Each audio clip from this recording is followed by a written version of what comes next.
Good morning. Welcome to fun and learning school. કેમ છો? બધા મજામાં છો ને? આજે આપણે ધોરણ 3 વિષય ગુજરાતીમાં પાઠ 10 મૂર્ખના સરદારો એમાં પાર્ટ 1 જોઈશું.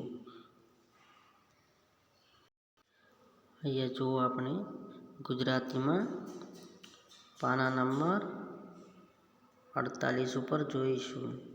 તો આ બુકનો 48 પાના નંબર આપણે ખોલીશું. અહીંયા જોઈએ પાઠને 10 મૂર્ખના સરદારો.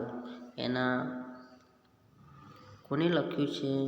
તો જ્યોતિન્દ્ર દવે, એક હાસ્યકાર છે. એ જ્યોતિન્દ્ર દવે અહીંયા આપણને મૂર્ખના સરદારો પાઠ આપ્યો છે, તેને આપણે જોઈશું. તો એ હાસ્યકાર છે અને અહીંયા એક હાસવા માટેનું સરસ મજાની લખ્યું છે, લેખન કર્યું છે. તો અહીંયા આપણે માણીશું. ચાલો.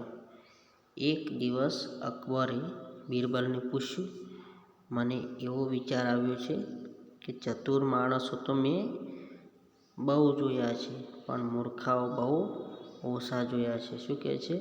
ચતુર માણસો તો મેં ઘણા બધા જોયા છે, પણ મૂર્ખાઓ બહુ ઓછા જોયા છે. હોશિયાર માણસોને તો બોલે ચાલે તે પરથી પકડી શકાય, પણ મૂર્ખાઓને ઓળખવા શી રીતે? તમે જાણો છો કે હોશિયાર માણસો અને મૂર્ખ માણસો, એમાં હોશિયાર તો ઓળખાઈ જાય, પણ મૂર્ખ કઈ રીતે ઓળખાઈ જાય? એમ એકવાર અકબર બિરબલને કહે છે કે મારે તો મૂર્ખાઓની શોધ કરવી છે, તો તું અહીંયા મૂર્ખાઓને શોધી આપ મને. તો એમાં શું અઘરું છે? બિરબલ શું કહે છે? એમાં શું અઘરું છે નામદાર? મૂર્ખાઓને પણ એમના બોલવા ચાલવા પરથી ઓળખી શકાય છે. બિરબલે જવાબ આપ્યો. બિરબલ કહે છે, નામદાર, એને પણ આપણે બોલવા ચાલવા પરથી ઓળખી શકીએ છીએ. હા, એ ખરું છે, અકબરે કહ્યું.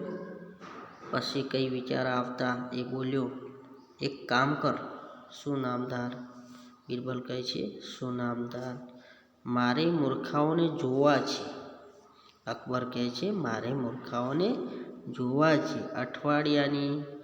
અઠવાડિયામાં 7 દિવસની અંદર તું 6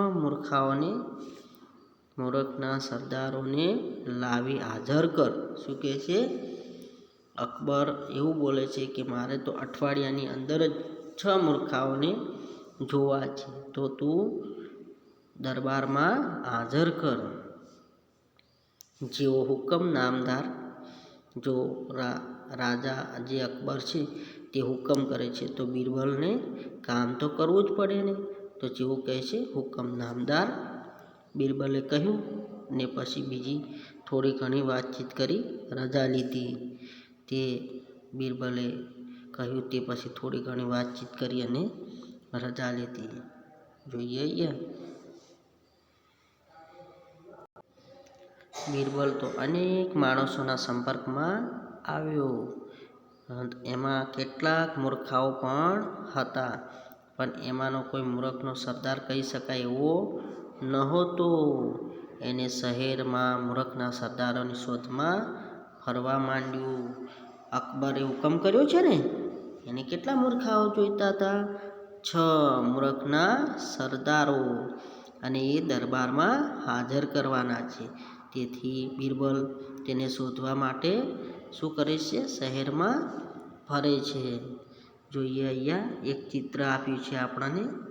અહીંયા વાતચીત ચાલી રહી છે બિરબલ અને અકબર વચ્ચે, તમે જોઈ શકો છો. પાના નંબર 39 ઉપર આપણે જોઈશું. એક દિવસ એક ઘોડેસવાર માથા પર ઘાસનો ભારો લઈને જતો હતો અને રસ્તામાં મળ્યો. શું કહે છે? એક દિવસ ઘોડેસવાર માથા પર ઘાસનો ભારો લઈને જતો હતો. એને રસ્તામાં મળ્યો. એને ઊભો રાખીને પૂછ્યું, ભલા માણસ, તમે આ ઘાસનો ભારો કેમ માથે મૂક્યો છે? બિરબલ શું કહે છે? બિરબલ એ ઘોડેસવારને પૂછે છે કે ત્યાં ઘાસનો ભારો કેમ માથે મૂક્યો છે? હાથની ઘોડામાં લગામ ચાલી છે એટલે બગલમાં રાખી શકાય તેમ નથી, તેથી માથે મૂક્યો છે.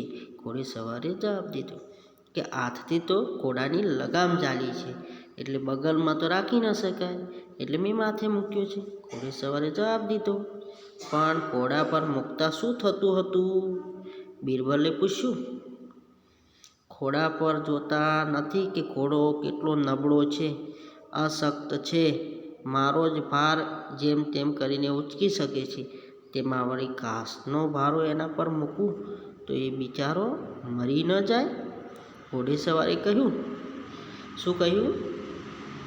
કે મારો ઘોડો તો અશક્ત છે, નબળો છે, એટલે કે બરાબર અશક્ત એટલે ચાલી શકે તેવો પણ નથી, અને મારો ભાર પણ જેમ તેમ કરીને ઉંચકે છે, અને વળી ઘાસનો ભારો મૂકું તો બિચારો મરી જાય, એમ જવાબ ઘોડેસવાર આપે છે. બિરબલે એના નામ ઠામ પૂછીને લખી લીધા અને પછી આગળ ચાલ્યો. એના નામ ઠામ લખી લીધા અને આગળ ચાલ્યો કે આ જ એક મૂરખનો સરદાર મળ્યો છે. એના નામ ઠામ બધું લખી લીધા.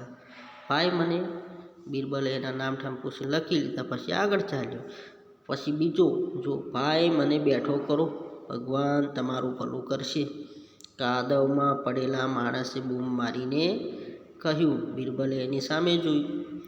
પ્રથમ માણસ ઘોડા ઉપર બેઠેલો હતો અને એના ઉપર ભારો ઉપાડેલો હતો, અને બીજો માણસ કાદવમાં પડેલો છે અને બૂમ પાડીને બિરબલને બોલાવ્યો. બે હાથ પહોળા કરીને કાદવમાં પડ્યો હતો અને એની મેળે બેઠો થઈ શકે એમ હતું, તોય એ બેઠો થવાનો પ્રયત્ન નહોતો કરતો. જો બે હાથ પહોળા કરી અને કાદવમાં પડ્યો છે, બે હાથ વડે ઊભો થઈ શકે એમ હતો, પણ તે ઊભો થતો ન હતો. તમારી મેળે બેઠા થવાય તેમ નથી, બિરબલે કહ્યું. ના, પેલાએ જવાબ દીધો. મારો હાથ ચાલો કહી બિરબલે એને ટેકો આપવા પોતાનો હાથ લંબાવ્યો, પણ પેલા માણસે કહ્યું, નહીં નહીં, મારા હાથને અડકશો નહીં, મારી ચોટલી પકડીને મને બેઠો કરો. કે મારી ચોટલી પકડીને મને બેઠો કરો? કેમ, તમારા હાથને કંઈ થયું છે? ઈજા થઈ છે? બિરબલે પૂછ્યું. ના, ઈજા તો કશી નથી થઈ, પણ પહેલાં મને ચોટલી પકડીને ઊભો કરો, પછી હું કહું. પેલા માણસે કહ્યું, મને ચોટલી પકડીને ઊભો કરો, પછી હું તમારી સાથે વાત કરું. બિરબલે એને ચોટલી પકડીને ઊભો કર્યો. એ પછી પેલો માણસ બે હાથ પહોળા રાખીને ઊભો રહ્યો. એ જોઈ બિરબલે પૂછ્યું, પણ તમે હાથ આમ કેમ રાખ્યા છે? બિરબલે પેલા ચોટલી પકડીને ઊભો કર્યો માણસને, કાદવમાં પડ્યો હતો એને, પણ છતાંય તે ઊભો થયા પછી પણ હાથ પહોળા રાખે છે, એટલે બિરબલને લાગે છે એ જ વાત છે ને, એમ કે છે આ હાથ લાંબા રાખે છે. તો પેલાએ જવાબ દીધો, તો મારે તો સુથાર પાસે કબાટ કરાવવું છે, તેની પહોળાઈને માપ લાવવા એને મને કહ્યું હતું. અમારા ઘરનું જૂનું કબાટ માપી જોયું તો મારા બે હાથની પહોળાઈ જેટલું છે, એટલે એ માપ ભૂલી ન જવાય તે માટે હાથને પહોળા રાખી હું સુથાર પાસે લઈ જાઉં છું. તમે હવે જોઈ શકો છો કે હાથ વડે આપણે માપ લઈને બીજી જગ્યાએ જઈ શકાય? ન જઈ શકાય. તો આ તો મૂર્ખો જ કહેવાય ને. આ પણ મૂર્ખનો સરદાર કહેવાય, કેમ કે નીચે પડી ગયો તો છતાંય તે જાતે ઊભો થતો ન હતો,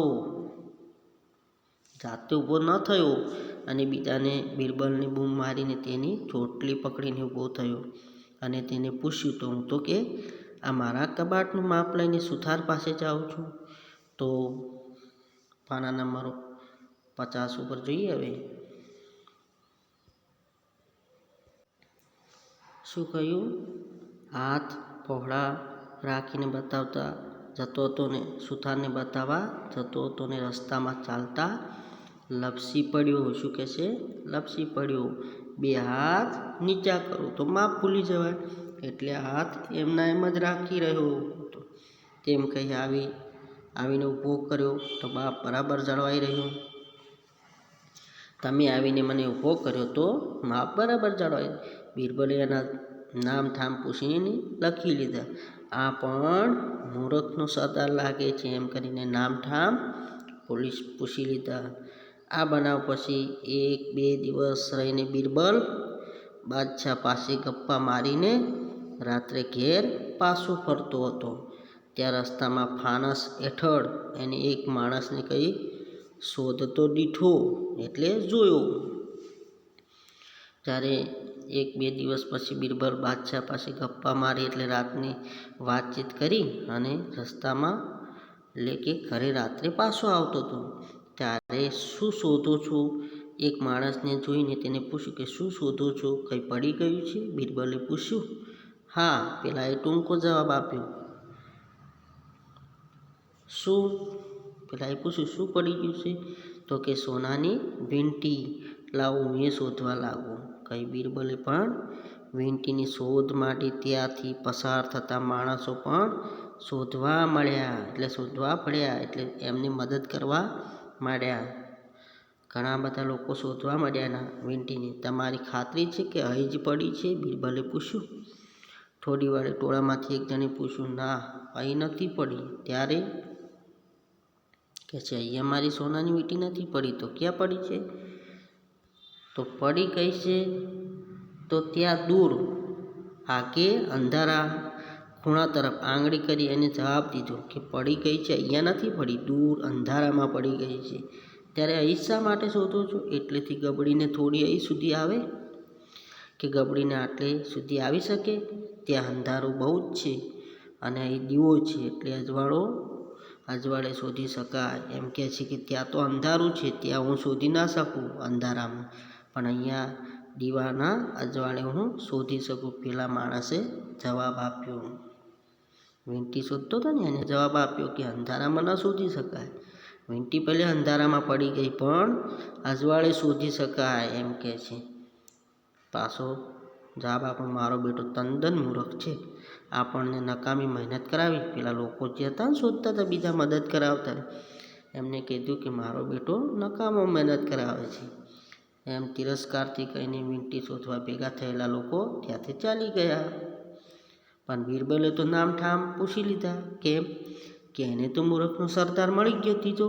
કેટલા નંબરનો મૂર્ખનો સરદાર મળ્યો? 3જા નંબરનો. બીજે દિવસે બિરબલ નદી કિનારે ફરતો હતો. ત્યાં એને એક માણસને રેતીના ઢગલામાં કંઈ શોધતો જોયો. શું શોધો છો ભાઈ? બિરબલે પૂછ્યું. હું નદીમાં નાહવા ગયો હતો ત્યારે મારી આંગળીની હીરાની વીંટી હતી, તેમાં અહીં રેતીમાં દાટી હતી, તે હવે જડતી નથી. પેલાએ કહ્યું. ક્યાં દાટી હતી તે બરાબર ખબર છે? અહીંયા આપણે વાર્તાને પાર્ટ 1માં જોઈએ. હવે પાર્ટ 2માં જોઈશું. બીજી વાર્તા આપણે અધૂરી વાર્તાને પાર્ટ 2માં જોઈશું. તો આજના હોમવર્ક તરીકે આજના આપણા આ પાઠના હોમવર્ક તરીકે આપેલા શબ્દોને સમાનાર્થી શબ્દો લખો. આ શબ્દો જે 9 સુધી છે તે આપેલા શબ્દો વિરુદ્ધાર્થી આપેલા શબ્દોની જોડણી સુધારીને ફરીથી લખો. આ આપણા નોટબુકમાં હોમવર્ક તરીકે લખવાના છે. અહીંયા જો શબ્દ સમૂહ માટે એક શબ્દ આપ્યો છે તે પણ અહીંયા આજનું આપણું હોમવર્ક થયું. તો આજના આપણા પાર્ટ 1માં આ નીચેનું આપેલું આપણે હોમવર્ક તરીકે આપણી નોટબુકમાં લખીશું. Okay, bye bye.